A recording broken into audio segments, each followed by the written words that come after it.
আমি কৃষ্ণপুর ঠাকুরবাড়ি থেকে অমর চক্রবর্তী।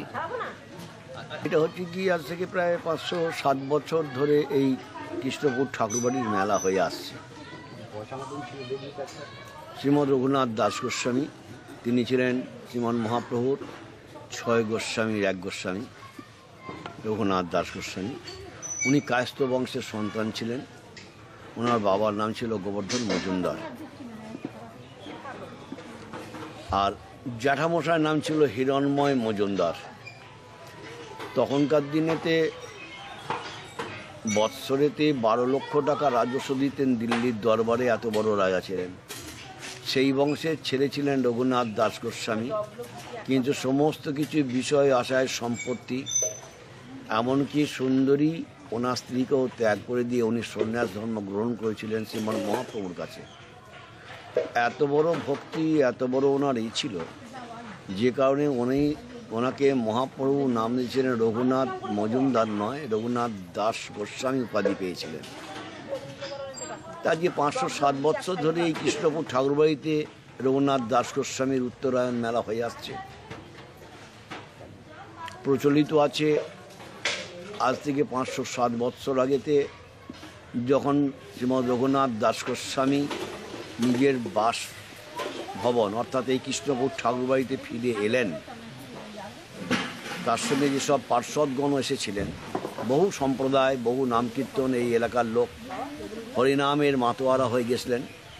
তাদের মধ্যে কিছু সংখ্যক লোক ছিল তারা এই অসময়েতে মকর সংক্রান্তির দিনেতে ত্রিবেণীতে চান করে এসেছিলেন এখানেতে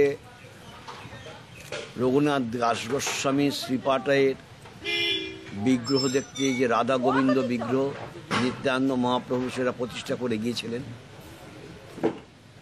তো ওনারা অসময়তে আম খেতে এসেছিলেন, যে আমরা আমের ডাল খাবো। তো এই ঠাকুরবাড়ির সে আম গাছ এখন নষ্ট হয়ে গেছে। ঠাকুরবাড়ির দক্ষিণ দিকে একটা জোড়া আম গাছ বলে প্রচলিত ছিল, সেই জোড়া আম গাছে অসময়েতে 1 জোড়া আম ফলেছিল। তা উনি বলেছিলেন যদি প্রভুর ইচ্ছা থাকে নিশ্চয়ই পাওয়া যাবে আম।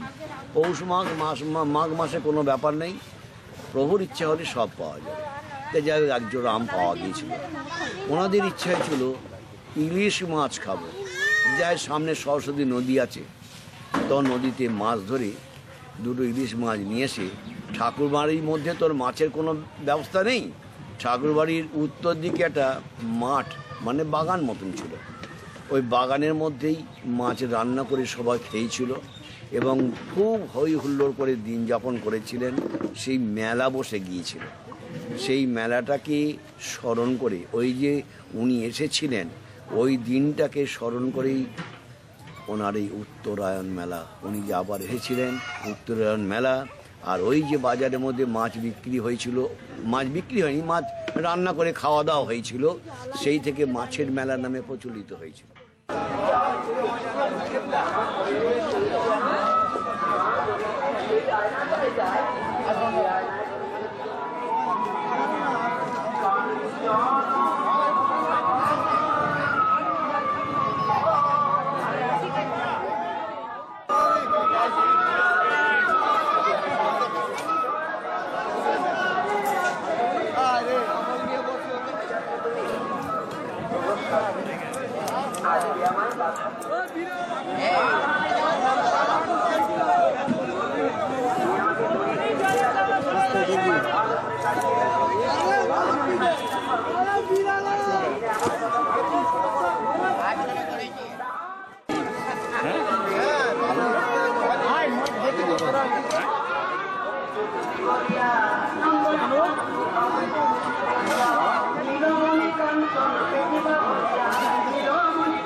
এই তো দাদা এসে গেছে এই তো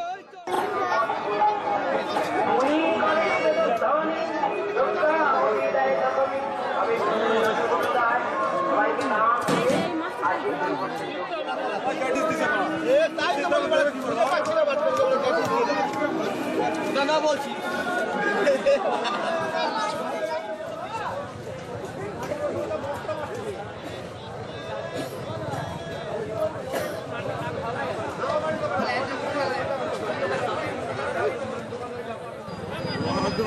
পুরো